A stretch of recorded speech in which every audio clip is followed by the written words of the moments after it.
sore. Kedengeran nggak suaranya? Kedengeran suaranya? Oke. Halo semuanya. Wah, ada Kak Akbar, Kak Abrar. Hai Kak Abrar. Nah, sorry. Bentar lagi ya Kak, kita mulai. Teman-teman juga udah pada banyak yang udah mulai masuk. Selamat datang teman-teman semua, selamat bergabung di Kitok tanggal 13 April ini, pada sore hari ini. Apa kabar semuanya? Semoga baik-baik ya dan keadaan sehat. Ketemu lagi dengan saya Kowirun yang akan jadi host kalian selama 1 jam ke depan. Kita akan sama-sama berbagi pengalaman seputar pendidikan, inisiasi sosial, dan juga bisnis yang semoga akan menginspirasi teman-teman semua. Nah, seperti biasa nih teman-teman, formatnya santai aja. Jadi teman-teman bisa langsung tanya di kotak komentar atau di kotak pertanyaan juga, langsung tanya ke narasumber kita kali ini. Nah, kali ini kita kedatangan jauh-jauh nih. Kebetulan aku lagi di Jayapura. Kak Meiji lagi di Manokwari ya Kak ya. Apa kabar Kak Meiji?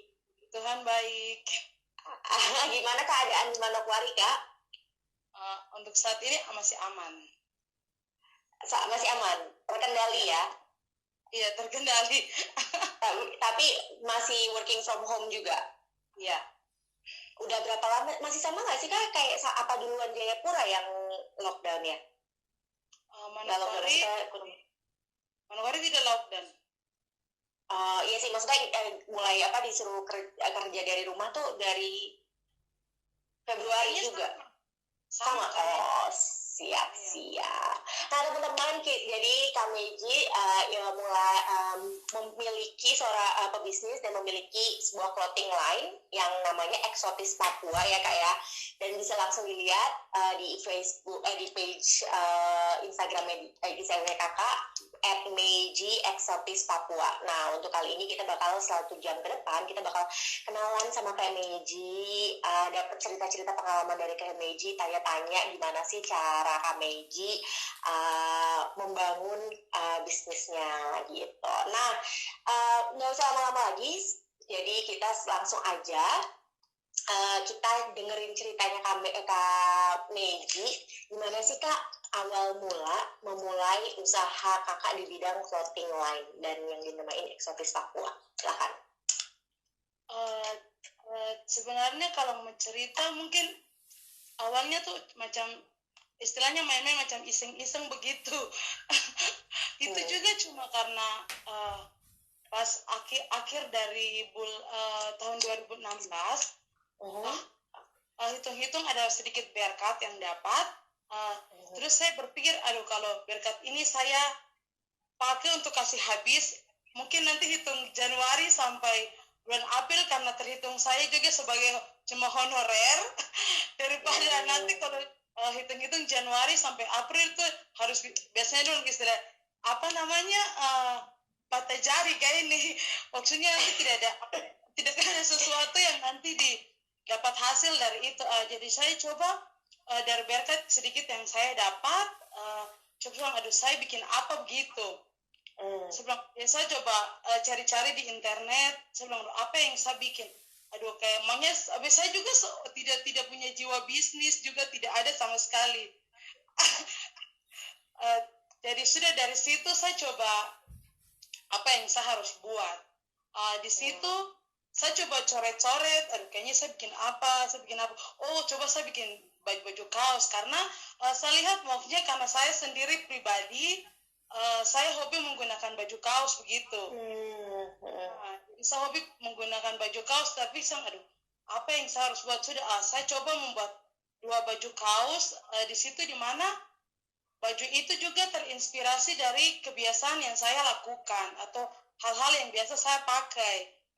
Jadi situ karena saya pengguna sisir bambu, karena saya pengguna sisir bambu yang pokoknya rambutnya harus disisir pakai sisir bambu.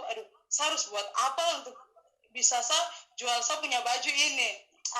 Dari situ saya punya baju pertama yang saya bikin itu hanya sisir bambu yang saya punya rambut keriting kribo. Ya itu. Terus yang kedua hanya Noken yang mengerti saya punya gaya. Kenapa saya bikin baju hanya Noken yang mengerti saya punya gaya? Karena saya pecinta Noken begitu. Karena saya kebiasaan, karena dari masa sekolah, Noken itu sudah jadi saya punya tas isi buku-buku seperti begitu. Jadi dimulai dari 2016 ya Kak, dari dapat bonus gitu ya Kak, bonus pas lagi kerja. Nah, tapi kalau tadi Kakak bilang sebenarnya saya nggak punya jiwa bisnis gitu, dan tadi Kakak juga bilang jadi background Kakak apa? Sekarang kan Kakak masih kerja, selain jadi pebisnis Kakak juga masih kerja jadi honorer juga. Tadi Kakak sempat ininya apa Kak, background Kakak apa? Saya saya sampai SMA saja, dan saya cuma kalau mungkin dari pengalaman dari masa kecil mungkin jualan-jualan, itu mungkin ada sih, cuma kalau untuk bisnis sama sekali tidak. Puji Tuhan dari hasil dia bilang main-main yang tadi saya belum bikin baju itu, dengan itu tersendiri ada jiwa-jiwa bisnis itu keluar gitu. Oh, wah, keren banget. Jadi awal mulai cuma gambar-gambar, terus bikin 2 baju dulu Kak, 2 kaos dulu. Saya bikin 2 kaos. Coba terus awalnya saya juga karena tidak punya jiwa bisnis, jadi untuk menawarkan juga tuh susah. Jadi terpaksa cuma pajang di Facebook, terus mungkin kadang juga orang-orang dekat juga tidak tahu kalau saya ada punya usaha ini begitu. Awal-awal dari 2016. Jadi saya sempat jualan itu 2017. Jadi 2016 itu saya mulai pesan begitu. Jadi 2017 awal itu saya sudah mulai start jualan dengan 2 baju itu dulu. Wow, terus Mas ingat nggak pelanggan pertama Kakak dari 2 baju tersebut? Kakak gimana pertama kali yang ngejual ke siapa pertama kali? Waktu terjual pertama tuh karena saya pas bikin langsung saya pakai. Jadi waktu saya mulai pakai baju, dong tanya ini siapa yang bikin, dengan penuh malu-malu Kak ini. Penuh malu-malu saya yang bikin. Saya coba untuk punya usaha baju. Jadi awal yang pakai baju saya tuh di kompleks gitu. Oh, dekat rumah, tetangga rumah. Boleh dikasih tahu nggak Kakak di kantor ada di situ ada bajunya nggak? Yang Kakak ini. Satu yang saya pakai. Oh, ada satu apa tuh bilangnya Kak? Daun gatal yang mengerti saya capek.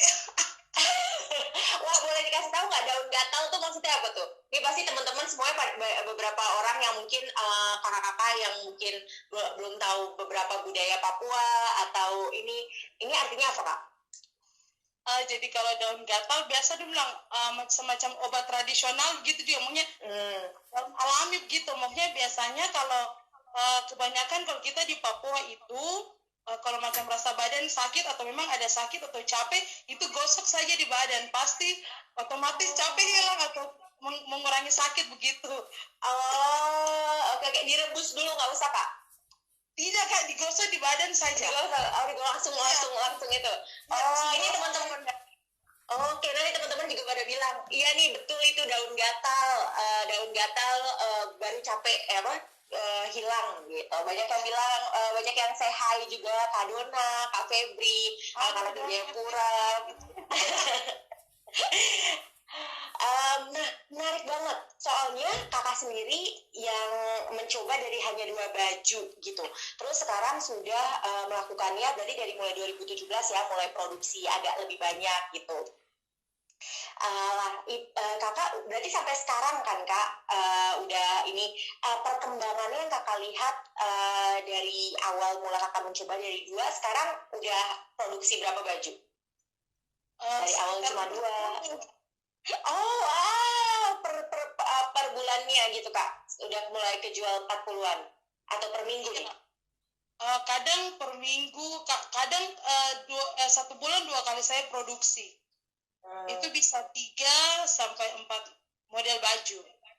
Oh, wow. Dan menarik loh, soalnya punya kakak itu selalu menceritakan keseharian orang-orang Papua gitu kan. Kayak tadi kakak bilang, awalnya cuma sisir bambu. Jadi itu sesuatu yang melekat di hati kakak, dan kakak emang suka pakai kaos, terus akhirnya ya udah deh coba digambarkan langsung, jadi kakak pakai sendiri awalnya gitu. Apalagi sih kak, selain sisir bambu, tadi juga daun gatal, apalagi nih kak yang menginspirasi kakak selain keseharian sehari-hari? Sagu iris. Oke. Ya, karena hobi makan sagu iris, akhirnya pas saya jalan ke pasar, ada mama-mama yang jual sagu. Terus saya pulang, saya bilang, aduh, saya bikin apa? Tiba-tiba, aduh, ini kayaknya saya bisa bikin sesuatu tidak dengan sagu iris ini tidak. Harusnya saya terus sagu tuh baik-baik di piring, terus saya foto, saya bikin jadi baju sagu iris. Oh, jadi itu benar-benar foto dari kakak sendiri yang itu. Oh, I see. Wah, jadi sekarang jadi kakak semuanya dari inspirasi foto-foto yang dituangkan di baju yang kakak beli jual itu kakak yang desain semuanya juga. Iya, karena itu semua terikat dari saya punya kebiasaan. Kayak baju sendal swallow, kayak swallow keras, karena memang seorang hobinya pakai sendal swallow. Oh iya iya iya. Dan puji Tuhan itu sangat laris. Jadi kebiasaan itu, karena mungkin banyak yang juga pengguna, akhirnya baju-baju itu banyak terjual gitu. Oh, karena itu ya kak, mungkin waktu itu kita juga lagi ngomongin tentang visual storytelling sama Kak Dona waktu itu. Nah, bilangnya ini kak, emosional apa ya, ikatan emosional gitu. Jadi kayaknya pelanggan kakak tuh langsung pas baca langsung kayak, hah, ini Iya. saya banget gitu kan, saya banget nih ini yang itu. Jadi langsung banyak banget yang ini ya kak beli ya. Iya. Sekarang kalau kakak tadi udah bilang dari mulainya cuma tetangga atau kakak sendiri yang itu. Sekarang siapa aja nih kak? Udah mulai yang pelanggan-pelanggan kakak kemana aja? Udah siapa aja? Kalau untuk pelanggan, puji Tuhan sudah di luar Papua juga ada berapa kali ada kegiatan dari kementerian, pas mereka mencari oleh-oleh. Jadi terus pas dari kantor sudah mereka antar ke rumah, ke pondok jualan, sudah mereka beli. Oh, jadi kakak punya toko tempat sendiri, Eksotis Papua punya toko sendiri atau gimana? Iya, awalnya itu awal mulai saya jualan itu saya masih awal mulai dari 2016 ke 17 ke atas, itu saya masih pakai, sementara masih pakai ruang tamu dulu. Oke. Masih pakai ruang tamu saja untuk berjualan, masih macam istilahnya masih seadanya begitu, masih pakai meja untuk atur-atur pakaian. Dan puji Tuhan tahun berjalan saya bisa maksudnya beli hanger, beli tempat gantungan pakaian. Dan pada tahun 2018 akhir, puji Tuhan saya mencoba untuk bangun pondok kecil. Pondok kecil di situ saya mulai bisa gantung pakaian jualan begitu. Pondok kecil di rumah kakak juga atau di luar? Ya, di depan halaman kakak. Oh, oke. Jadi dari 2012, jadi kakak selain itu kakak udah ada offline store-nya juga ya. Nah, selain itu aku juga dengar kakak juga naruh di beberapa outlet juga ya? Ditaruh di beberapa toko lainnya juga atau gimana? Tidak. Jadi semuanya di pondok kecil, di tempat kakak, terus sama online juga ya? Jadi terus beberapa waktu yang sempat ini ada ibu mereka yang di kantor sempat beli pakaian juga, terus kasih ke keluarga mereka di Australia, di Belanda. Wah, jadi udah mendunia ya Eksotis Papua kak. Amin. Wah. Nah kak, selain itu berarti kan nggak hanya udah hampir 3 tahun ya kak, berarti hanya kaos kah produknya atau apa lagi nih produk-produk dari Eksotis Papua? Yang saya baru coba 2019 itu tas kanvas. Tote bag gitu ya? Ya, tote bag ya. Jadi sekarang ada 2 produk, tote bag sama kaos. Oh iya, Paling banyak masih kaos ya, Kak? yang masih banyak kaos. Nah, kalau bisa kaos-kaos Kakak dibanderol harga berapa, Kak? Kalau saya per ukuran Kak, biasanya kalau ukuran yang XS itu harganya 130. Kalau S sampai ukuran M 135. Kalau L sampai XL 140. Kalau double X itu 150. Kalau triple XL 160. Oh, harganya masih sangat terjangkau banget ya, Kak? Dengan walaupun tetap beda-beda gitu. Nah, 5.000. iya, ya beda dari 2.000. Kan lebih banyak soalnya ya, kalau bahan yang diperlukan juga. Nah, selama itu Kak, selama dari 2016 mencoba gitu, terus akhirnya baru 2017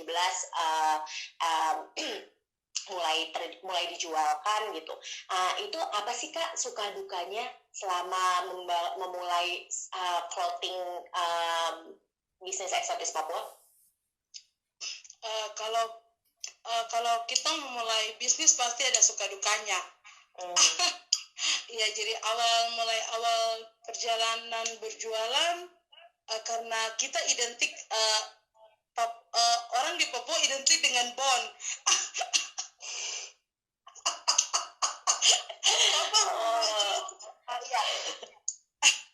Jadi awal tahun berjalan, itu sudah ada yang ambil, gue bilang nanti besok berbayar. Oke, sudah, tidak apa-apa, jalani saja. Jadi pokoknya saya jadikan tahun awal saya berjualan 2017 itu seperti saya mencoba mencari jati diri saya sebagai pengusaha. Tetapi ada sisi baik yang saya ambil juga. Di saat itu maksudnya tidak semua bersifat negatif, karena di situ saya berpikir bahwa mungkin di saat itu mereka ambil, mungkin juga mereka tolong mempromosikan usaha saya begitu. Jadi saya ambil titik baiknya di situ. Iya, pokoknya berarti kan ini dia pakai, jadi kan nanti orang jadi lebih tahu eksotis Papua. Yo, tapi nggak apa-apa deh, ngutang dulu gitu kan.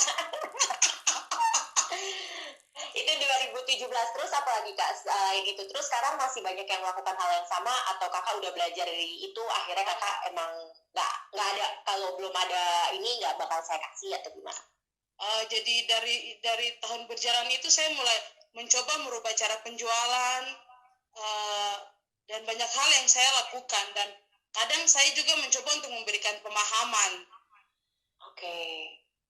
Jadi karena saya biasa cuma bilang karena saya punya budget yang saya jual tidak banyak, terus kalau diambil sampai berbulan-bulan bahkan bertahun, nanti saya bisa memutar jualan ini bagaimana lagi begitu. jadi Kakak bilangnya apa, pemahamannya Kakak ngasih taunya gimana ke pelanggan? Jadi saya bilang saya bisa kasih dengan catatan harus, maunya barangnya saya tahan dulu, harus ada uang dulu baru bisa ambil begitu. Iya Kak. Terus apa lagi Kak selain tadi, terus Kakak juga udah belajar dari situ, terus akhirnya Kakak berikan pemahaman yang Kakak alami lagi Kak selama itu. Mungkin Kakak pernah apa ya, kayak kan sekarang Kakak ada berapa macam Kak untuk sablonnya dari itu? Saya masih cuma sablon ini ya plastison. Ya, itu ada sekarang ada berapa model bajunya? Kan tadi Kakak sempat bilang yang sisir bambu, sagu iris, daun gatal, ada lebih dari 10. Maksudnya baju yang saya promosikan sudah 40 sih. Oh, 40 macam. 40 macam. Oh, udah 40 macam sablon ya. Sablonnya berarti desain, 40 macam desain. Nah, itu kalau misalnya itu Kakak pernah nggak sih kayak pas apa lagi ya gitu, Kakak start atau Kakak tetap menjualkan yang sama? Jadi yang sempat buat Maunya buat daun tuh pada saat saya mencoba mendesain satu baju, terus tiba-tiba kok ada yang sama begitu, maksud istilahnya copy paste begitu. Jadi punya bikin bajunya modelnya sama. Cuma itu memang sempat sempat emosi juga, sempat marah, sempat bicara juga, cuman biar sudah, itu mungkin bukan saya punya berkat. Dari situ juga saya mencoba membuat baju yang belum pernah dibuat begitu. Jadi saya mau membuat baju yang berbeda. Nah, itu waktu pas kakak menanggapi pebisnis lain gitu, misalnya mengkopas desain kakak, itu tadi kakak bilang kakak sempat bicara langsung ke orangnya gitu. Tidak langsung ke orangnya. Oh, langsung. Jadi apa yang kakak tanggapin, marah, tapi marah aja sendiri, nggak diinin, atau akhirnya ya udahlah biarin aja gitu, bukan berkat, jadi sekarang cari yang lain gitu. Jadi sempat marah, terus aduh, kalau saya marah emosi, lebih baik saya cari apa lagi yang saya harus buat, biar sudah desain itu tinggal sudah saya bikin desain yang baru lagi begitu. Nah, itu terinspirasi dari apa aja sih kak, yang selain keseharian kakak, kan itu udah 40 macam gitu loh, udah banyak banget gitu. Kakak pernah nggak sih kehabisan ide gitu buat bikin apa lagi gitu kakak, atau kakak juga nanya-nanya dari teman-teman pelanggan-pelanggan kakak mau apa lagi gitu kalau desain? Jadi kakak, satu hal yang tidak pernah saya lepas dari pribadi saya, di saat saya kehabisan akal, di saat saya kehabisan akal atau ide untuk buat apa, satu kata yang selalu saya bilang, Tuhan kasih saya hikmat untuk saya bisa bikin sesuatu yang baru.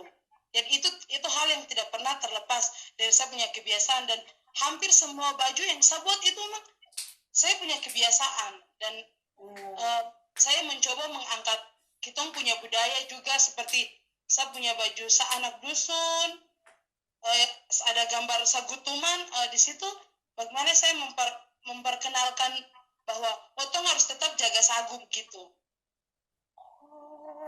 Jadi banyak sekali message atau pesan-pesan yang tersirat ya kak, dari atau tersurat juga dari di semua desain-desain kakak gitu. Nah, apalagi kak, selain itu mungkin kakak ingin mimpinya, maksudnya apa sih, pesan-pesan apa aja sih kak yang kakak pengen kasih tahu ke orang-orang melalui desain-desain kakak?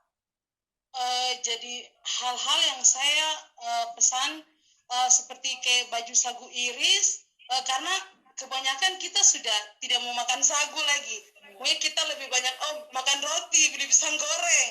Sedangkan sagu yang sebenarnya jadi makanan pokok dari kita, malah kita lupa. Jadi saya mencoba membuat baju sagu iris itu. Oh iya, kalau tong pakai baju sagu iris, tong ingat untuk makan sagu iris begitu. Mempopulerkan, melestarikan budaya yang udah hampir nggak banyak banget orang lakukan lagi ya kak ya. Menarik. Atau itu waktu itu kan masih kayak apa lagi kak? Sorry. Terus saya mencoba bikin baju piring resa-resa, baju piring naga, yang biasa dong pakai antar mas kawin kayak itu. Oh, yang gede itu bukan? Yang gede yang itu? Iya, piringnya. Jadi itu, jadi saya juga mencoba untuk melestarikan budaya lah. Tapi juga yang kakak masukkan, yang aku lihat tuh desain-desainnya tuh humoris gitu loh kak. Jadi orang tuh kayak kalau ngeliat tuh ketawa kan. Oh iya, stop ya, Mas Lemon motif jeruk sama-sama asap. Nah, itu kakak sendiri tuh ini gak sih, apa kayak, wah ini aku lihatnya memang mungkin target pasar kakak lebih ke anak-anak muda, atau yang gimana sih kak, yang akhirnya membuat kakak tuh inilah desainnya paling cocok buat dicetak gitu, buat ditaruh di baju? Jadi untuk sementara target pasar saya yang anak-anak muda, tapi juga orang-orang tua. Karena kebanyakan mungkin karena baju yang saya buat mungkin pas dengan mereka begitu, tidak terlepas dari kita punya budaya dan kebiasaan. Nah, kan tadi kakak sempet tuh bilang kalau misalnya iya banyak banget nih yang Kompas Design gitu atau bisnis ada atau bisnis lain juga misalnya yang di clothing line kan nggak lumayan banyak gitu ya udah banyak banget di Papua juga. Nah, kira-kira apa sih yang ngebuat eksotis Papua tuh beda kak? Terus orang pengen terus beli di kakak? Karena saya selalu berpikir bahwa pertama saya harus bikin sesuatu yang unik dan sesuatu yang tidak pernah orang buat. Terus yang ketiga, saya harus bisa cerita tentang apa yang saya buat. Contohnya desain-desain seperti yang tadi Tom sudah cerita-cerita bahwa tetap membuat sesuatu itu harus punya cerita. Biar saya juga bisa jelaskan, oh baju ini saya buat karena begini. Saya buat baju ini karena begini. Iya. Jadi nggak ngasal ya kak, maksudnya kayak udah pilih ini nih gitu, jadi terus habis tapi semuanya itu punya cerita dan ceritanya itu memang sesuatu yang kakak berangkat dari kebiasaan yang kakak ini ya, jadi juga penyampaian ke pelanggan mungkin langsung jadinya ada ikatan emosional yang mereka langsung kayak oh iya itu gitu kan ya. Oh menarik. Nah teman-teman semua kita Jadi itu seperti baju buah pinang, tapi saya tulis itu buah Melanesia. Pinang siri. Jadi 4 paket snack Papua, Pinang siri kapur. Jadi itu terus ada juga baju pinang kering, tapi saya tulis itu Koko Crunch Komin. Kenapa tuh kakak bilangnya Koko Crunch Komin? Artinya maksudnya Koko Crunch itu kan maunya pinang kering kan dia seperti Koko Crunch toh. Iya benar. Terus yang putih-putihnya kapur itu kan seperti ini susu. Oh. Ya benar. Seru banget ya. Jadi kayak benar-benar dibikin ada humornya juga gitu. Jadi menyampaikannya juga jadinya lebih mudah ya kak ke orang-orang gitu ya. Lucu banget. Dan sangat kreatif banget gitu loh kak. Soalnya kan mungkin kalau misalnya kayak di Jogja gitu kan, di Jogja ada Dagadu Jogja gitu kan yang suka ngawur-ngawur gitu dengan humor-humornya yang Jawa juga.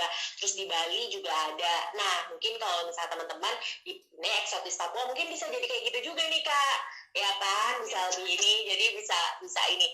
Nah teman-teman semua boleh langsung ditanyakan ke Kak Meji apa aja gitu, apa kamu tentang bisnisnya di komen atau di kolom kolom komentar atau di pertanyaan juga boleh. Nah kakak tuh mimpi besarnya mau dibawa kemana sih ini eksotis Papua kak? Kalau untuk mimpi besar saya mungkin ingin menjadi satu perempuan Papua yang punya rumah atau punya tempat di mana semua produk kita anak-anak Papua bisa kita taruh di situ sama-sama. Dan juga saya ingin untuk mempunyai tempat jualan. Dan saya juga mau untuk apa yang saat ini kita melakukan atau usaha-usaha yang kita mencoba untuk jalani bisa menjadi timbal balik dari teman-teman yang baru mau usaha, biar tidak melihat bisnis atau usaha itu dan sebagai sesuatu yang tidak mempunyai manfaat, karena kebanyakan kita punya kebiasaan atau turun-temurun. Kita harus bisa keluar dari zona yang dimana kita cuma bisa bilang itu menjadi PNS boleh. Karena kebanyakan kita berpikir bahwa kalau jadi PNS saja boleh ada uang. Begitu. Jadi mungkin saya punya mimpi kita bisa keluar dari zona itu. Dan saya juga mau mengajak kita perempuan Papua untuk bisa bergabung di dunia bisnis.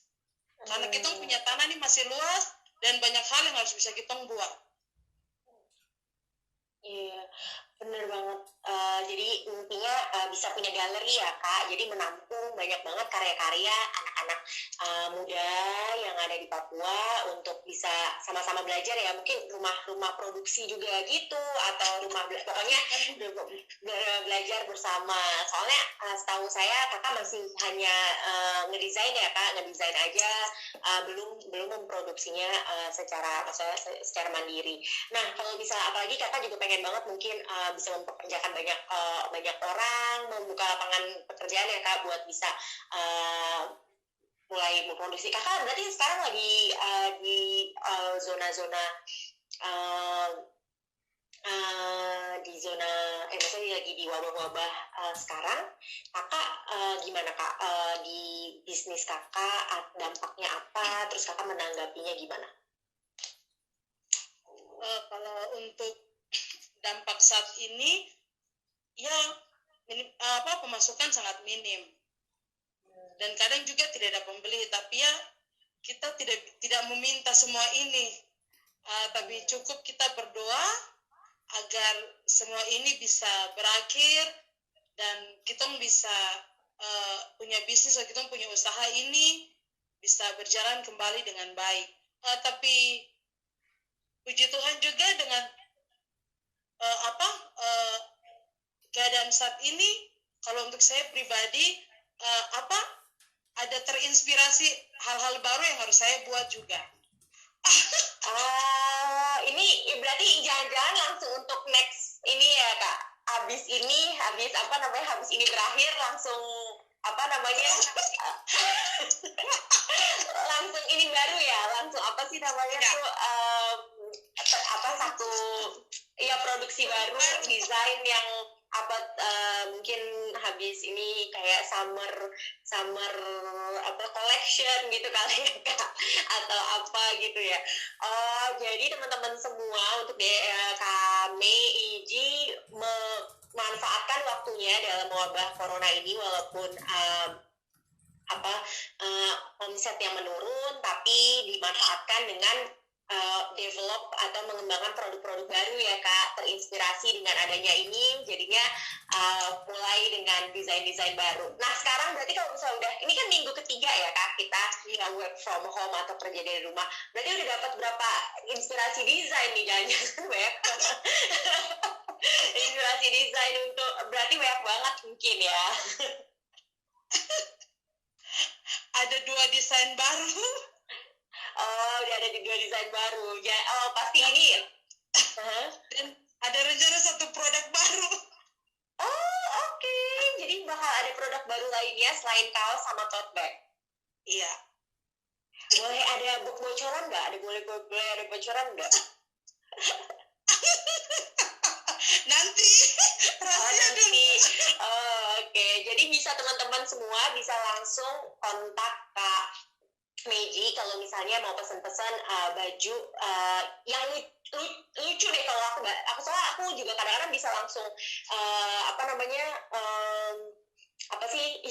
aku juga pernah lihat itu, atau misalnya aku pernah pakai itu gitu, kayak sisir bambu gitu. Itu tuh enak banget tau buat nyisir, soalnya iya sisir rambut, soalnya enak banget di kulit kepala kan, jadi kayak langsung ini kayak punya aku gitu kan, karena punya juga.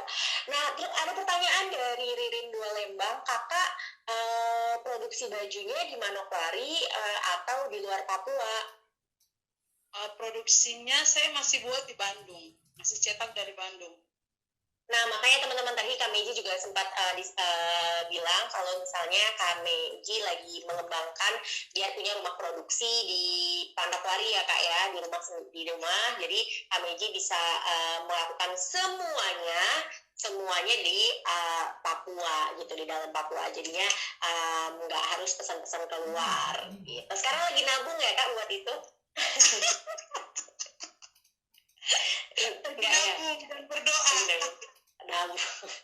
Berdoa. Nah, mungkin lagi ada pertanyaan juga, gimana sih Kak Meiji menjaga konsistensi dengan banyaknya usaha clothing yang udah ada? Kalau untuk menjaga itu saya pertama yang seperti tadi sudah awal-awal kita bicarakan, saya lebih menyampaikan sesuatu lewat pakaian yang saya buat, mempunyai cerita, dan juga saya mencoba untuk menjaga kualitas. Itu penting banget ya kalau untuk clothing ya Kak ya, kualitas. Karena kenyamanan kan kalau baju gitu kan. Nah biasanya kalau kakak yang kaos-kaos yang kakak jual itu apa nih? Misalnya nggak panas, gampang kena menyerap keringat atau gimana? Iya, jadi produk yang bahan yang saya pakai sangat aman, dan saya juga tidak itu, cuma karena banyak pelanggan yang bilang, oh yuk, aduh kayaknya bagus, dia punya sablonannya tidak rusak. Pada saat cuci biar pakai mesin cuci juga dia tidak patah-patah atau dia talem kah istilahnya, macam pada saat jemur nanti dia lengket begitu, tidak, pokoknya aman. Dan, khusus untuk baju yang warna hitam, saya juga tidak tahu bagaimana, pokoknya dia punya kaos yang warna hitam tuh tidak panas, istilahnya bahannya lembut, bagus. Nah, itu kan pasti kakak untuk menuju sekarang gitu, untuk menuju eksotis Papua yang sekarang, kakak pasti kan sebelum-sebelumnya juga udah trial banyak banget ya nggak sih kak? Udah coba sana sini,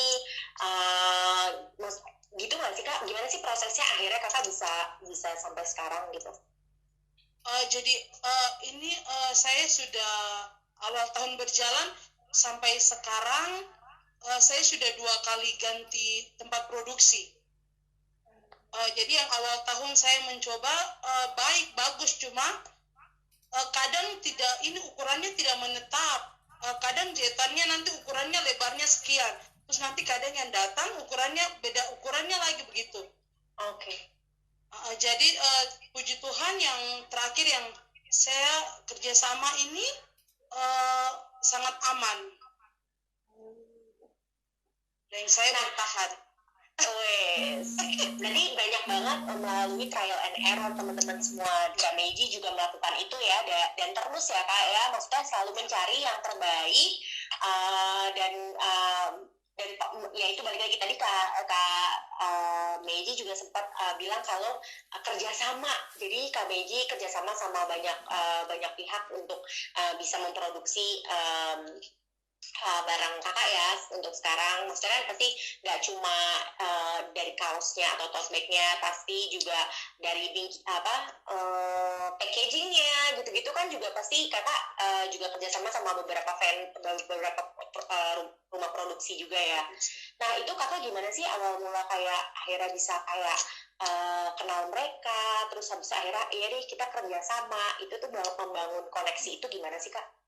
Jadi awalnya itu saya cuma ini, kayak cerita awal-awal saya mulai usaha itu kan, saya tadi bilang saya ini cari-cari di internet begitu, maunya buka-buka internet, penjualan kaos, cetak kaos begitu sih kakak. Jadi saya coba, tapi itu sudah kakak tidak terlepas dari kita jangan lupa Tuhan untuk punya usaha.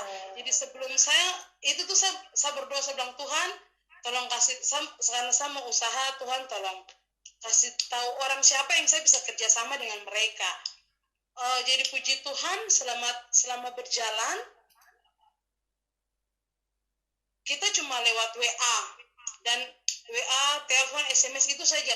Untuk ketemu langsung muka dengan muka tuh belum pernah. Cuma mereka juga menjaga kepercayaan. Jadi kita saling menjaga kepercayaan sehingga puji Tuhan sudah 3 tahun berjalan ini aman-aman. Cuma sempat awal tahun kemarin bulan Januari itu yang sempat ada sedikit masalah karena dari tempat rumah produksi yang saya biasa pesan pakaian, pakaian saya dibawa lari. Oh, sama orang di sana nggak dikirim atau gimana? Sama ini kurir, petugas itu yang angkat barang kargo. Aduh. Jadi sempat itu saya sudah down, saya bilang aduh ini bagaimana, maunya karena pengeluaran sudah terlalu besar untuk pesan pakaian yang jumlah besar. Pokoknya saya bilang saya tidak mau tahu, saya punya barang itu harus dapat. Jadi ternyata yang si pickup itu, yang bawa pickup itu ternyata dia sudah dikeluarkan dari tempat logistik atau pengiriman itu. Sudah jadi sudah ternyata karena dia diancam juga sama yang tempat saya kerja, buat itu pakaian, langsung ini dia kirim barangnya tuh, kirim pakai Gojek. Akhirnya dikembalikan lagi ya, walaupun prosesnya agak lama ya kak ya. Ya, hampir 2 minggu. Oh ya ampun. Terus apa istilahnya, dia bawa lari ongkir. Aduh. Tapi biar kalau kayak gitu, kalau kayak gitu pelanggan kakak mungkin kan pasti karena udah dipesan, mungkin juga pelanggan udah ada yang nunggu ya kak. Itu kakak gimana nah karena kayak bilang itu pas orderan untuk kegiatan 5 Februari, jadi mau tidak mau sudah saya bilang biar sudah, mungkin ini bukan saya punya berkat. Jadi saya memberitahukan kepada pemesan, botong yang pesan-pesan itu, saya bilang aduh minta maaf, saya punya pakaian ini karena ada masalah begini-begini, saya cerita memberitahukan kepada mereka begitu. Jadi kakak transparan juga ya sama pelanggan, ini kejadiannya seperti ini, jadi mohon pengertiannya dan lain. Wah, terus ada nih pertanyaan lagi kak, mungkin tadi juga udah sempat kakak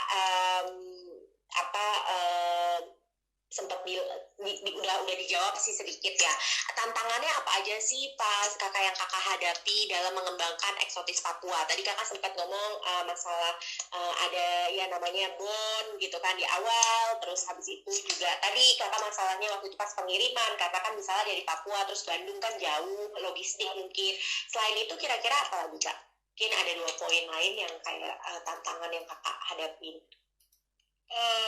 Kalau tantangan yang saya hadapi, mungkin yang paling besar yang tadi saling kopas copy paste pakaian, terus masalah pengiriman, terus mungkin mungkin modal untuk kedepannya begitu. Jadi maksudnya karena tadi udah diutangin, terus habis itu misalnya kesalahan yang tadi misalnya untuk pengiriman jadi barang nggak ini, jadi akhirnya kakak nggak punya cukup modal buat memutar lagi uang ya kak ya, uang itu jadinya buat diusahakan lagi untuk produksi lagi. Nah kalau misal seperti ini dengan semua tantangan yang udah kakak hadapi selama mengerjakan membangun eksotis Papua, kira-kira tips and trick untuk kakak-kakak yang mau terjun ke dunia bisnis clothing kayak kakak, mungkin kakak punya mungkin tips and trick buat mereka? Kalau untuk tips and trick kayak ini, mungkin awalnya tuh memulai itu mungkin harus ada kemauan. Kemauan, kalau tong terada kemauan, tong usaha model apa tetap tidak bisa. Itu yang pertama. Terus kedua, kita berusaha untuk mencintai tong punya usaha itu sendiri. Jadi kalau tong tidak mencintai tong punya usaha hanya untuk iseng-iseng saja kan, hanya untuk main-main saja, mungkin juga tong tidak bisa dapatnya punya titik. Terus jangan tong pernah takut untuk mencoba. Kalau tong mencoba sampai tong jatuh, tong harus bisa berdiri dan tong lari, tidak lari dan jatuh.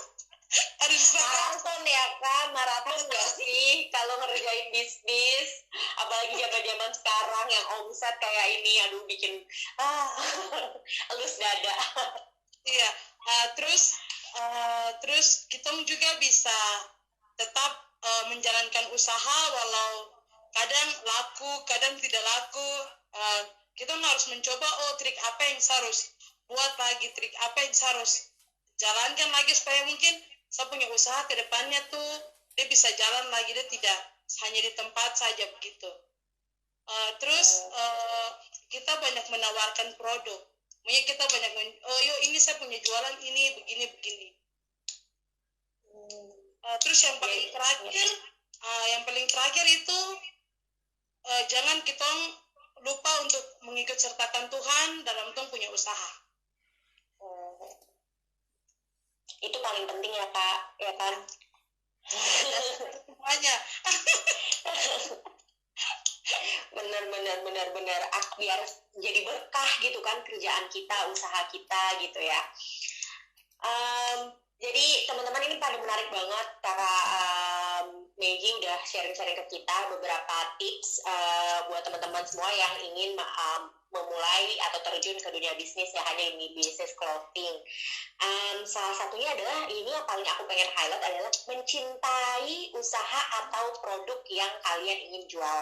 Mencintai usahanya benar-benar gitu. Kalau tadi Kak Maggie juga bilang kalau Kak Maggie itu awalnya emang penggemar baju kaos ya kan, nggak mulai dari penggemar baju kaos, emang hobi, emang suka pakai baju kaos, hobinya emang mungkin bisa kalau ada yang baru terus ini bagus enak dipakai beli gitu kalau ada rezeki lebih. Nah dari mencintai usaha itu jadinya mudah untuk mulai menawarkan tadi kakak bilang di poin keempat adalah nawarin ke orang-orang gitu, marketing terus kan barangnya. Jadi aku pertama kali kenal Kak Maggie itu di Manokwari ya, di Sorong ya Kak ya, kita ketemu langsung di Sorong. Itu kita lagi ada acara international conference gitu, lumayan multinational companies datang semua. Semua orang tuh ada yang beberapa tuh cuma kumpul dan ini, tapi Kak Maggie tuh udah dengan bawaan beberapa kantong baju dan tote bagnya udah dari kursi ke kursi, udah yang kayak nawarin banyak banget orang ya kan. Terus aku juga harusnya Kak kemarin tuh kan aku ini kan harusnya aku juga dapat persenan kayaknya. Iya kan, soalnya aku tawar-tawarin. Jadi emang Kak Maggie kami waktu di situ memang langsung menawarkan barang-barangnya gitu, walaupun di situ tuh banyak banget orang-orang dari luar negeri ya Kak yang datang, pokoknya nggak pandang bulu. Kak Maggie tuh bener-bener langsung kayak tawarin ke setiap orang yang ada di situ gitu dengan bawa-bawa ininya gitu, padahal kita tuh lagi dengerin banyak banget speech pidato, tapi kalau namanya bisnis sejati nggak boleh rugi, iya abrak langsung semuanya, pokoknya harus di ini. Jadi itu teman-teman semua. Nah ini udah ada pertanyaan lagi nih dari backshop_JPR. Kak, apabila desain pada baju kakak dipakai orang lain, tanggapannya gimana? Oh ini mungkin kakak yang satu ini baru bergabung nih Kak. Tadi soal Kak Maggie udah sempat ya beberapa kali ngomongin masalah kopas desain. Boleh diulang lagi Kak? Maggie? Maksudnya bagaimana? Apabila desain baju kakak dipakai orang lain, tanggapan kakak gimana? Maksudnya yang ini maksudnya dipakai orang lain dengan orang lain yang buat atau saya yang buat? Enggak, di orang lain yang mengkopas desain baju kakak. Saya lebih bagaimana? Mau marah salah, mau senyum juga salah. Jadi istilahnya saya berprinsip bahwa kalau mereka sampai mengkopas pakaian yang saya buat, itu berarti desain saya tuh laku. Laku di pasaran, makanya bisa dikopas. Jadi Kak, ini udah terjadi beberapa kali sama Kak Maggie, teman-teman semua. Tapi Kak Maggie juga nggak, ya marah tapi nggak, ya mau gimana lagi ya Kak, soalnya kan itu nggak ada patennya juga ya Kak untuk desain tersebut. Mungkin juga nanti, suatu hari nanti kayak desainer terkenal atau gimana, itu juga bisa dipatenkan sebenarnya ya Kak. Tapi untuk sekarang malah jadinya ini jadi sinyal baik buat bisnis clothing kalian teman-teman semua, bahwa ternyata desain yang kalian punya itu dianggap bagus, dianggap laku sama banyak orang gitu kan. Jadi ini sinyal buat kalian untuk lebih inovatif lagi dan kreatif lagi untuk memunculkan desain-desain baru sama kayak Kak Meiji. Buktinya pada saat wabah corona ini Kak Meiji dengan giat ya mengembangkan desain-desain yang baru teman-teman, dan habis corona ini udah mulai bisa produksi lagi ya Kak dengan produk barunya dan juga desain desain yang baru. Ini menarik banget. Nah, teman-teman, mungkin di sini juga banyak nih kayaknya yang udah lagi bikin apa sih namanya bisnis clothing ya, beberapa ada Forkom Jayapura. Hai kakak. Nah, kita ada pertanyaan-pertanyaan lagi teman-teman dari untuk Kak Meiji. Kita bentar lagi akan masuk lebih ke Q&A. Sebentar lagi ini bakal mati karena live Instagram cuma bisa 1 jam. Cuma nanti aku bakal nyalain lagi untuk sesi berikutnya, untuk 30 menit berikutnya. Banyak banget ya cita-cita dari Kak Meiji. Nah, Kak Meiji, kalau misalnya kita sebagai pebisnis, tadi Kak Meiji tuh bilang kalau misalnya kita jangan takut mencoba gitu sebagai seorang pebisnis. Itu kenapa sih Kak? Kenapa saya bilang kita jangan pernah takut untuk mencoba?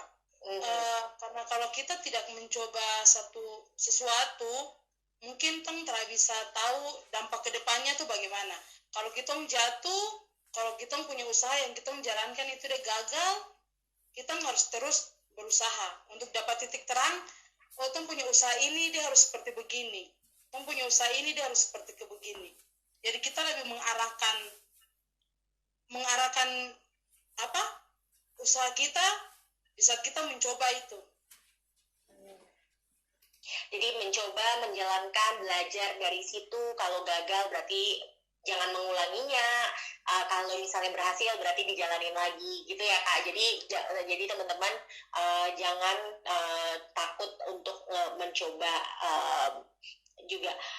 Nah Kak, tadi Kakak juga sempat bilang kalau misalnya Kakak tuh pengennya punya mimpi, pengen mengajak teman-teman di Papua khususnya untuk keluar dari zona nyaman atau zona pikiran yang udah jadi PNS aja boleh gitu.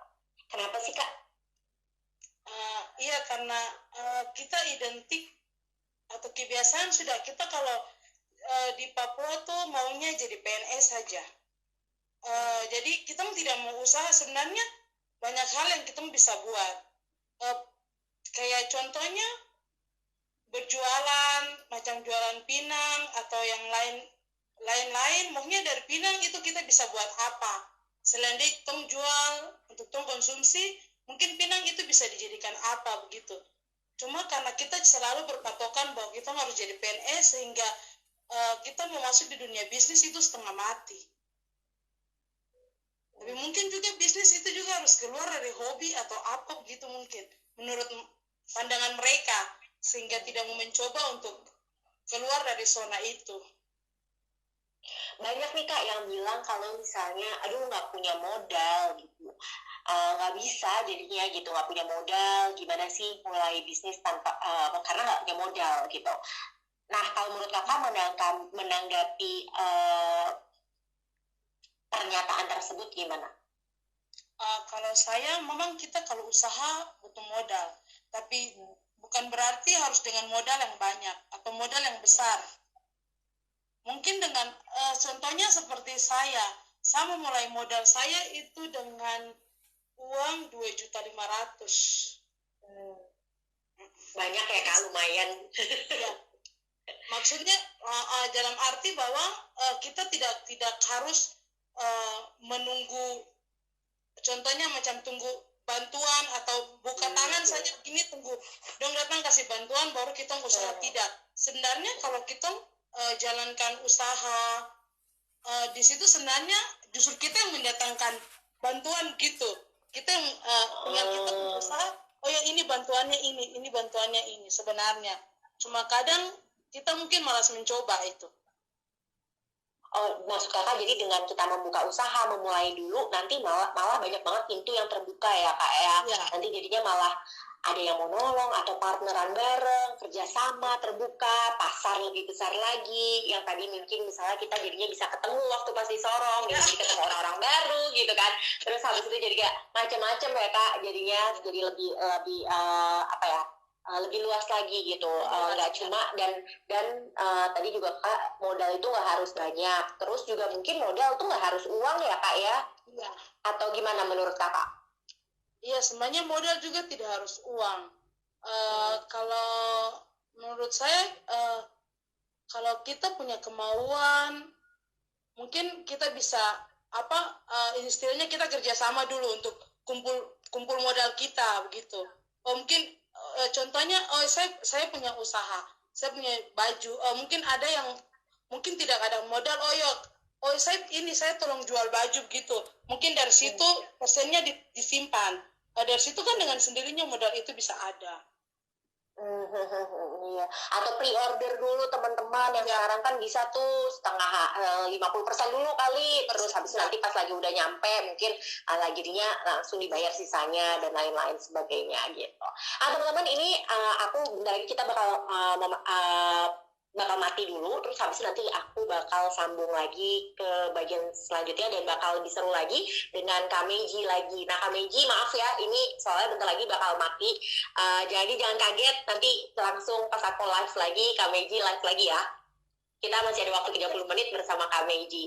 Sampai nanti teman-teman. Yuk. Maaf tadi seperti biasa karena IG live cuma boleh 1 jam, jadi terputus. Sekarang kita tungguin Kak Meiji untuk ada lagi. Meiji, Kak Meiji, aku udah mau.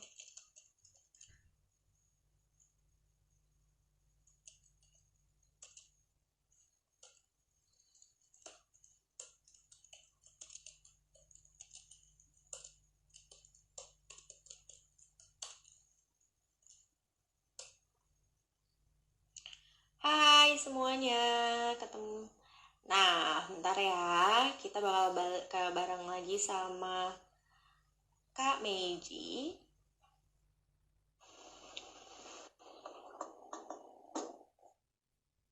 Hai Ririn. Halo Kak Meiji, yeay, ketemu lagi. Ya tadi menyambung ya teman-teman semua, makasih yang udah stay tune. Tadi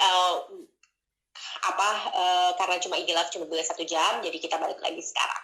Nah, Kak Meiji, tadi kita tuh sampai lagi ngomongin masalah modal ya, modal nggak harus modalnya nggak harus uang, tapi menurut kakak modal yang paling penting tuh apa sih Kak kalau misalnya memulai bisnis gitu, selain mungkin modal kapital uang? Kalau saya modal awalnya kemauan. Iya, kemauan. Kalau tidak ada kemauan, biar kita butuh modal yang besar sampai bagaimanapun tetap tidak akan jadi. Kemauan dan juga action kali ya Kak,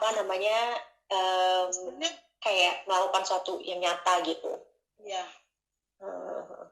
Nah tapi waktu itu flashback nih Kak, waktu pas 2016 yang akhirnya coba deh bikin baju 2 gitu. Berarti kan satunya kakak pakai, satunya dibeli ke tetangga. Iya. Terus akhirnya mulai orang kayak nanya gitu tuh gimana sih Kak prosesnya, yang kayak Meiji bajunya beli di mana kayak gitu atau gimana? Jadi maksudnya dalam arti saya bikin 2 desain, 2 desain itu saya bikin masing-masing desain 15 lembar atau 15 ukuran. 15, maksudnya 15 bukan lusin kan, 15. Oke, 30 kaos. Jadi saya belum ambil per lusin. Oke, saya masih ambil per biji. Oke. Jadi 30 kaos dengan ukuran berbeda semua. Beda, iya. Oke, terus gimana? Betul. Jadi sudah awalnya dong tanya atau ini beli baju ini di mana? Jadi saya bilang itu saya yang bikin begitu. Terus tanya bikin di mana, produksinya di mana? Saya bilang di Bandung. Karena mungkin karena Bandung masih identik dengan pokoknya kualitasnya baik. Jadi dari situ sudah mereka satu-satu mulai pesan. Oh, nah itu masih ingat nggak 2 desain pertama kakak apa? Maksudnya bagaimana Kak? 2 desain pertama kakak yang 2, kan tadi kakak bilang ada 2 desain tuh, bikin 2 desain. Nah 2 desain yang pertama itu yang 2016, terus ke yang 2017 itu kakak bikinnya apa gitu, gambarnya apa? Jadi awal saya bikin tuh belum ada gambar. Saya masih cuma kata-kata, hanya noken yang mengerti, hanya noken, maaf, hanya sisir bambu yang mengerti saya rambut keriting kribo. Terus hanya noken yang mengerti saya punya gaya. Terus berjalannya beberapa bulan ke depan, justru kayaknya kalau kata-kata saja tidak terlalu menarik begitu. Saya coba mengganti dengan rambut kribo, terus sisir bambu ditancap. Oh iya ya, yang sekarang aku waktu itu lihat di Sorong itu. Iya, yang ada kayak gitu. Iya. Jadi berubah ya. Iya. Kak Teguh, hai Kak Teguh baru aja join, bilang Kakak Mei, Kakak Koirun, kamu 2 dulu baru Indonesia Raya. Iya, Indonesia. Hai Kak Teguh. Itu. Jadi menarik banget ya. Jadi memang berarti udah prosesnya juga udah banyak banget ya Kak, dari yang pertama cuma kata-kata doang, terus habis itu kurang ini akhirnya jadi terus seperti gambar. Terus yang baju yang kedua tuh kan hanya noken yang mengerti saya punya gaya. Jadi awalnya saya bikin itu sebelum ada banjirnya baju noken kayak yang model sekarang itu belum banjirnya. Jadi saya membuat baju itu sebelum baju-baju itu keluar. Terus yang sesuatu yang saya buat di baju itu hanya tulisan saja, nanti tidak terlalu menarik. Saya mencoba membuat baju dengan desain tapi gambar nokennya di belakang. Di belakang sini? Ya, belakang, iya. Oke. Saya mencoba bikin gambar nokennya di belakang karena begini, saya berpikir bahwa noken itu tidak terlepas dari kita orang Papua, identik dengan kita orang Papua. Tetapi kenapa sampai saya bisa buat gambar noken di belakang itu karena kalau tuh punya mama orang ke kebun atau untuk daerah-daerah pegunungan sana, noken itu kan dong biasa pakai isi dong punya anak, dong isi hasil kebun, dong tidak pernah taruh noken itu di depan. Taruh dia di ini kan ya Kak, di kepala tuh. Iya. Jadi di situ saya mencoba bahwa tidak, kalau noken di depan itu tidak identik dengan kita, itu cuma mungkin hiasan, tapi kalau saya lebih kepada noken itu sendiri, fungsi dari noken itu untuk orang Papua tuh bagaimana, sehingga saya mencoba buat baju gambar noken tapi saya pasang di belakang. Karena tidak mungkin dong mama dong ke kebun baru dan taruh noken di depan, dong bisa jatuh dengan barang-barang kebun itu, hasil kebun. Iya sih, benar sih Kak. Maksudnya kan kalau misalnya yang di depan tuh yang kecil-kecil gitu kan ya Kak. Maksudnya yang kayak cuma buat seharian. Tapi kalau misalnya buat mama-mama yang besar banget gitu kan, itu semuanya kayak ditaruh di sini ya, semuanya di belakang. Nih Kak, ada yang nanya lagi. Dari RL_CHB12, target kakak 5 tahun ke depan, apa yang mau kakak capai? Kalau Tuhan izinkan umur panjang, mungkin itu sudah impian saya, bisa punya rumah produksi sendiri, biar mungkin bisa bekerja sama, bisa mengajak teman-teman atau saudara-saudara kita yang sesama Papua untuk kita bisa bekerja sama-sama. Jadi teman-teman mungkin ada yang baru datang juga, hai Kak Jen Awom 27. Juga tadi di sesi awal Kak Meiji juga udah cerita sedikit tentang mimpi-mimpinya, apa nih mau dibawa kemana eksotis Papua. Salah satunya tadi kakak udah sebutin juga, jadi dalam 5 tahun ke depan kakak mau punya rumah produksi sendiri agar mandiri gitu. Jadi sekarang semua produksinya bisa in-house di Papua, nggak harus pergi keluar dari Papua gitu. Ada Kak Hani dari Fakfak. Hai Kak Hani, katanya KRL Anissa CHB12, wah wes keren Kak, gitu katanya. Makasih. Kak Teguh nih, kakak kamu dua paling fans, katanya fans sama Kak Meiji. Ya, Kak Teguh nanti jadi pembicara juga dong. Ya kakak kolaborasi. Iya nih. Salam kolaborasi. Benar. Nanti mudah-mudahan kita bisa ketemu lagi ya Kak di Manokwari gitu kan. Jadi bisa bareng kakak, bisa datang ke toko kakak gitu kan. Kakak kenapa sih bilangnya pondok kecil? Kenapa? Maksudnya kayak outlet kan gitu? Iya. Kayak maksudnya tempat itu. Boleh Kak Teguh, katanya dia mau undang dua-duanya, boleh. Bungkus. Nah, Kak, aku pengen nanya, dari 40 desain yang Kakak udah buat, ya kan, 40 desain itu, dari semua desain itu, semuanya masih diproduksi atau cuma sekarang dilihat juga, pelanggan tuh sukanya apa sih, gitu, lagi mengarah kemana, jadi ada beberapa desain yang udah nggak diproduksi lagi, atau yang masih diproduksi, gitu. Apa sih yang paling favorit, Kak, di pelanggan Kakak? Daun gatal. Oh iya, daun gatal nomor 1. Orang paling cari. Iya, daun gatal paling, pokoknya kalau habis harus cetak lagi. Kalau habis, jadi kadang karena baju daun gatal itu karena kebanyakan kirim keluar Manokwari. Oh gitu, daun gatal. Terus apa lagi yang pertama? Jadi teman-teman, ada satu desain. Gimana Kak? Tadi aku lupa. Daun gatal yang mengerti sapu capek. Daun gatal yang mengerti sapu capek gitu kan. Oke deh. Terus yang ada desain lagi nggak sih Kak yang selalu cetak setiap saat selain daun gatal itu? Piring resa-resa. Boleh cerita dikit nggak? Piring resa-resa. Kakak pasti kan nggak cuma gambar piring aja kan? Pasti ada tulisannya dong, atau apa gitu, atau gimana? Kenapa orang cari? Karena kebanyakan, maksudnya kalau piring resa-resa tuh kan identik, biasa kita adat ya. Kalau adat biasa kan pakai piring macam mas kawin kah, mantar mas kawin kah, begitu kan biasa pakai, atau adat. Ini adat orang Papua, maksudnya kalau yang di pantai pesisir gitu kan, hampir menggunakan piring ya untuk membayar atau apa begitu. Tapi apa sih Kak yang jadi orang tuh kenapa beli piring? Maksudnya kayak target pasar tuh kayak ini nih apa karena ada gambar dan ada tulisan kan? Kalau misalnya yang daun gatal kan itu ngena banget gitu kan juga. Kalau yang piring resa-resa ada tulisan lain nggak sih Kak selain gambar piringnya? Cuma tulisan Papua saja di bagian bawahnya, bawa gambar piring itu. Cuma mungkin karena identik dengan Papua juga mungkin ya Kakak.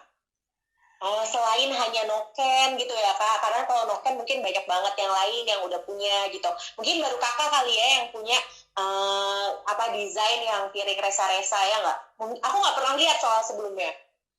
Maksudnya kalau di baju ya, kalau di baju.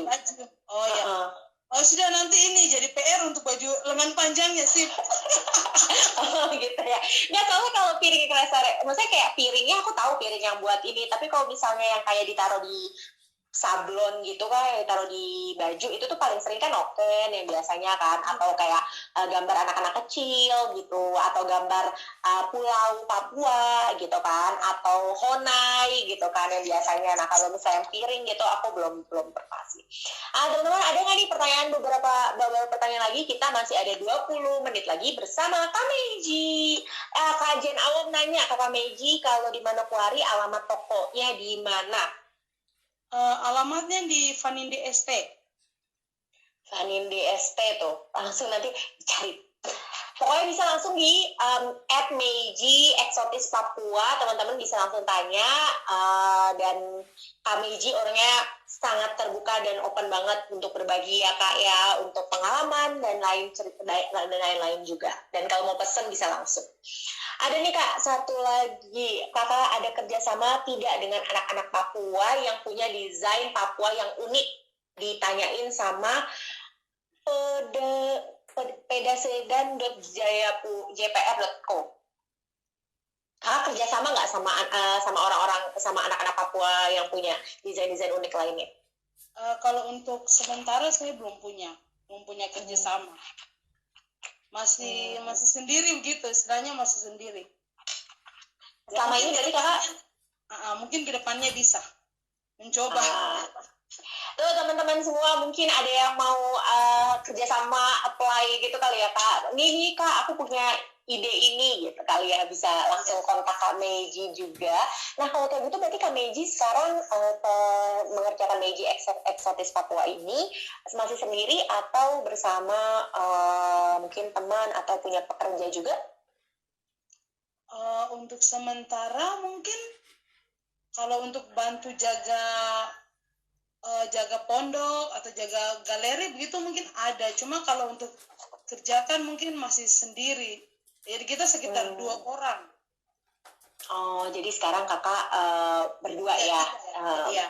Oh, 3? Tiga. Jadi kadang kalau ada, kecuali kalau macam ada jualan keluar, maksudnya macam kayak ada pameran gitu, baru mungkin kita kadang 5 orang untuk bantu angkat barang gitu. Oh, tapi kakak juga berarti kan sudah membuka pekerjaan ya kak untuk orang-orang di sekitar kakak ya.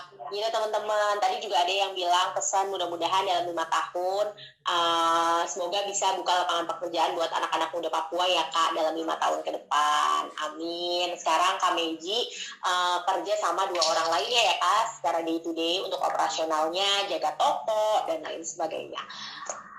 Ayo teman-teman, apalagi nih pertanyaan-pertanyaan yang kalian pengen tanyain ke Kak Meiji, pemilik, owner, dan juga desainer dari Eksotis Papua. Mungkin kakak mungkin punya pesan buat pebisnis yang sekarang lagi untuk UMKM memiliki usaha menengah, kecil dan menengah, yang selama menghadapi masa pandemi ini. Gimana kak? Mungkin pesan-pesannya? Mungkin atau apa ya, semangat mungkin atau gimana kakak sendiri mungkin bisa menceritakan pengalaman kakak selama masa pandemi ini menghadapinya gimana? Yang pertama semangat jaga kesehatan. Iya benar ya, itu yang paling penting. Kita harus semangat, kita harus jaga kita punya kesehatan supaya mungkin kalau Tuhan sayang kita orang semua, badai ini udah pergi, tong bisa kembali seperti biasanya melakukan tong punya usaha. Yang saya pesan untuk kita sesama pengusaha Papua atau juga yang baru memulai usaha, yang paling pertama sekali, jangan tong pernah lupa Tuhan dalam tong punya usaha. Yang kedua, jangan pernah jangan pernah kita melupakan untuk mempersembahkan 1/10 dari hasil tong punya usaha, karena itu hal yang selalu saya lakukan, dan saya tidak tahu itu mungkin menjadi sesuatu yang mungkin menjadi darah daging atau menjadi kebiasaan sejak saya memulai usaha saya. Dan saya biarpun berapapun hasil yang saya dapat dari saya punya usaha, saya punya penjualan pakaian, saya selalu mempersembahkan itu, 1/10 itu saya harus siapkan. Karena dari situ Tuhan selalu memberikan saya berkat. Itu cerita tersendiri yang saya alami sepanjang saya menjalankan usaha saya ini. Dan mungkin itu kalau saya yang dari Kristen, kalau mungkin yang dari Muslim mungkin bisa memberikan persembahan di masjid. Ya, sama kita juga ada tuh kayak gitu teman-teman semua. Kalau misalnya di Kristen namanya 1/10 ya kak ya. Nah itu juga yang aku selalu belajar juga sebenarnya, walaupun kita berbeda agama, tapi ini adalah sesuatu yang memang jadi udah utama gitu ya kak, ya kan, dasar banget gitu buat teman-teman yang pengusaha.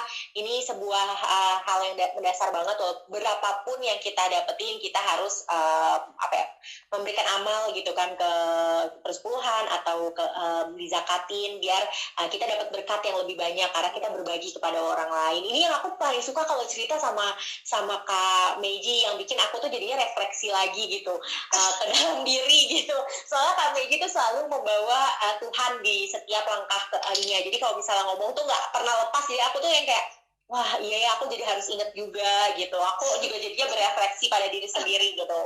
Yang aku sebenarnya kalau misalnya boleh jujur, yang selalu aku senengin ngobrol sama teman-teman pebisnis, hampir semua pebisnis yang aku kenal di Papua, Papua dan Papua Barat, itu tuh selalu kayak gitu yang kayak grounded banget, inget Tuhan, yang bikin aku jadinya kayak banyak belajar dan banyak refleksi diri juga untuk selalu ingat Tuhan gitu.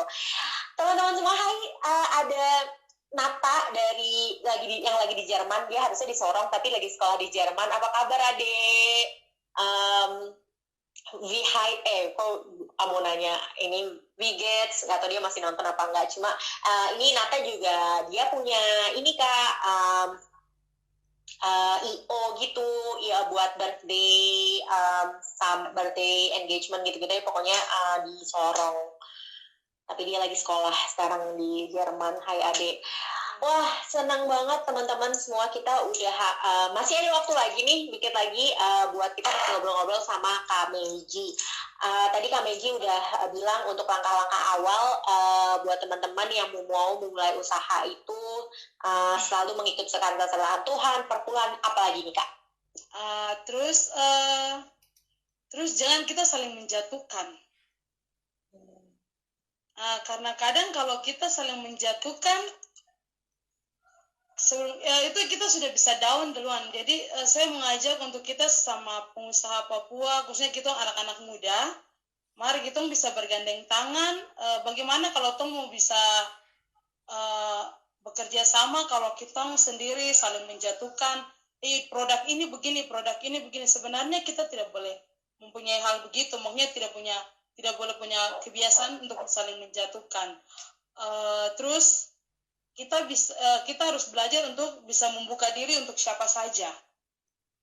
Dalam arti, kalau kita punya produk yang kita lakukan itu kalau baik,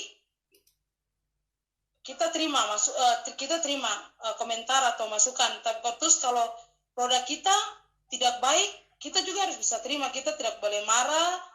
Dan itu adalah tolak ukur untuk usaha kita ke depan nanti. Jadi jangan pernah menutup diri untuk siapapun. Karena jangan lupa kalau kolaborasi itu indah. Tuh teman-teman, kolaborasi itu indah dan kita jangan saling menjatuhkan ya Kak. Malah ya namanya juga bisnis, itu ada kompetisi, tapi maksudnya dengan kalau walaupun kompetisi malah sehat, dimana kita ya kan Kak, jadinya kita malah harus menjadi semangat ya Kak, memotivasi diri agar misalnya jadi tambah desain baru atau apa nih lagi yang tadi Kak Meiji juga sempat bilang ke kita semua, kalau misalnya Kak Meiji dengan cara tambahin inisiasi baru gitu, jadinya bisa tetap konsisten gitu. Meiji Eksotis Papua tuh tetap konsisten sampai sekarang dari 2017 pas lagi Kak Meiji mulai jualan gitu. Yeah. Nah kalau misalnya kayak gitu, selain ini Kak, berarti kalau misalnya sekarang lagi di wabah pandemi seperti ini, Kakak selain bikin mengembangkan produk Kakak yang baru dan lain sebagainya, Kakak sendiri melakukan promo-promo khusus atau gimana Kak? Biar maksudnya kan tadi Kakak sempat bilang kalau omset turun banget gitu, mungkin Kakak ada alternatif lain gitu yang untuk menanggapi masalah ekonomi yang lagi sekarang? Untuk sementara saya tidak tidak melakukan promo atau apa, cuma karena sudah tidak banyak lagi yang tanya pesan, karena pengaruh keadaan mungkin. Cuma saya yang sekarang saya lagi lakukan semakin minim, pemasukan saya sebenarnya mungkin tidak banyak ya, yang mungkin saat ini yang saya lupa lagi satu hal yang saya tidak pernah lepas dan tidak pernah saya saya selalu melakukan pelayanan kasih. Jadi saya tidak pernah. Boleh ceritain itu apakah pelayanan kasih? Jadi yang untuk keadaan sekarang ini saya juga ada mencoba untuk berbagi, mungkin untuk kepada mama janda, duda, dengan adik-adik yatim piatu. Itu juga bukan pasal virus ini, tidak. Itu memang hal yang setiap tahun saya lakukan mulai dari 2017 sampai sekarang. Itu hal yang tidak terlepas dari 3 hal yang tadi saya sudah bilang, selalu jangan pernah melupakan Tuhan dalam usaha, perpuluhan, dan ketiga itu pelayanan kasih yang selalu saya buat. Jadi ada beberapa hal yang nanti mungkin dalam beberapa waktu dekat saya juga akan membagikan sedikit sembako untuk mama janda, yatim piatu, dan duda. Nah teman-teman, pas banget Kak Meiji ngomongin masalah pelayanan kasih. Kitong juga lagi kerjasama sama Genre Papua untuk membagikan sembako juga nih kakak. Kita lagi menggalang dana untuk kita bagikan sembako-sembako untuk para pekerja yang terdampak, pekerja buruh gitu. Terus habis itu banyak banget kan teman-teman yang kan ini dan pandemi ini kan dirasakan hampir semua di Indonesia, tapi kan dampaknya itu sangat berbeda dan tidak rata bagi masyarakat di Indonesia. Nah, kita bersama-sama tadi yang kakak ini bilang, kakak sebentar lagi juga kakak Meiji akan membagikan pelayanan kasih kepada janda, duda, dan anak yatim piatu ya kak. Nah, sembako. Nah, kita juga akan melakukannya nih teman-teman. Kita lagi galang dana dengan Genre Papua yang hari ini udah up sampai tanggal 19. Itu periode pertama kita menggalang dana, dan tanggal 22 kita akan menyalurkan sembako-sembako bagi teman-teman yang terdampak di Kota Jayapura. Itu juga nih, dan itu penting banget ya kak. Memang kita sama-sama kan, kita soalnya kalau dalam berbisnis kita tadi kak itu bilang kita harus banyak kolaborasi, dan dimana kita tuh memang melakukan bisnis tuh nggak bisa sendiri ya kak. Tadi kan kak Meiji juga bilang banyak banget kerjasamanya, walaupun gonta-ganti gitu kan, mencari yang terbaik. Nah itu tuh sama kita dikasih banyak kemudahan sama Tuhan gitu. Jadi kita harus berbagi ya kak ke orang-orang di sekitar kita juga. Teman-teman semuanya, ini pokoknya aku jadi banyak pencerahan sore hari ini. Soalnya udah 3 minggu kan di rumah aja gitu kan, di rumah aja belajar, bekerja di rumah. Aku banyak belajar banget dari pengalaman Kak Meiji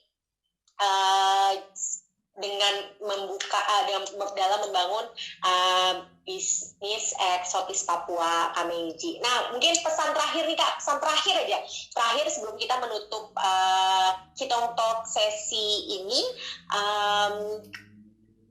Apa nih kak pesan-pesan kakak terakhir untuk sesama pengusaha atau teman-teman yang mau memulai untuk closing note lah, statement lah gitu. Kita selesai.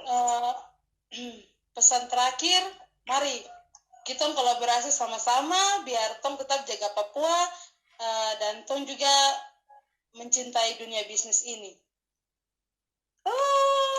Jadi teman-teman semua, kita sama-sama sesuatu mungkin keajaiban juga terjadi di luar dari zona nyaman kita ya kak. Jadi tadi kak Meiji tuh udah banyak banget cerita bahwa kita mungkin mindsetnya juga harus diubah dengan nggak harus jadi PNS terus. Kita pokoknya berusaha aja, usahanya mulai dari kecil, terus habis itu kita lama-lama konsisten, sabar. Tadi banyak banget, nggak boleh takut mencoba, cinta sama produknya, usahanya. Jadi mulai dari apa aja. Kalau misalnya Kak Dona kan awalnya waktu itu ya ada Kak Dona Kayot, dia fotografer, dia tuh mulainya dari sebuah hobi. Terus Kak Ana juga waktu itu bilangnya dari hobi masak gitu, dan teman-teman semua ini lainnya.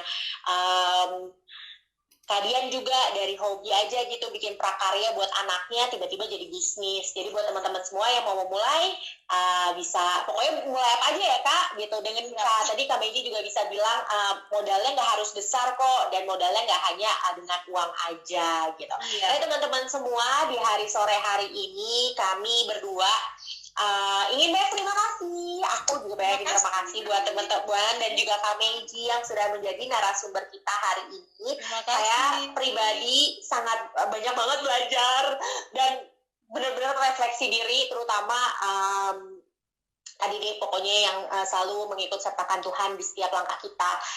Jadi banyak ini banget sama Kak Meiji belajar. Nah Kak Meiji, semoga Kak Meiji sukses terus ke depannya, sukses dengan koleksi terbarunya setelah corona ini. Aku kayaknya jangan-jangan nanti ada yang cuci tangan atau nama-nama lucu gitu dari yang ini atau gimana gitu. Aku nggak tahu koleksi terbarunya apa, kita tunggu aja semua. Teman-teman semua bisa langsung kontak Kak Meiji, dan Kak Meiji orangnya grounded dan humble banget buat berbagi pengalaman buat teman-teman semua di @meiji MEIJI eksotis Papua. Semangat untuk terus berkarya ya Kak, katanya tuh teman-teman. Semoga kita semua tadi dengan sama dengan message-nya Kak ini, semoga kita bisa berkolaborasi bersama. Makasih ya Kak, makasih banyak. Nah sebelum menutup kita ada nih satu ini Kak, kalau aku bilang kita bisa, kita bilang gimana ya? Kalau aku bilang kita bisa, kayaknya ada kita orang bisa bisnis gitu ya Kak, bareng-bareng ya. Oke. Jadi gini, oke? Begini. Iya, diliatin ke depan ini biar kelihatan semua. Oke. Sebelum kita ini, saya dan Kak Meiji ingin undur diri. Semoga teman-teman semua banyak yang bermanfaat, dan kalau misalnya ada yang kesalahan kata mohon maaf, itu datang dari kami. Jadi buat teman buat semua selamat ketemu lagi di Kitong Talk selanjutnya.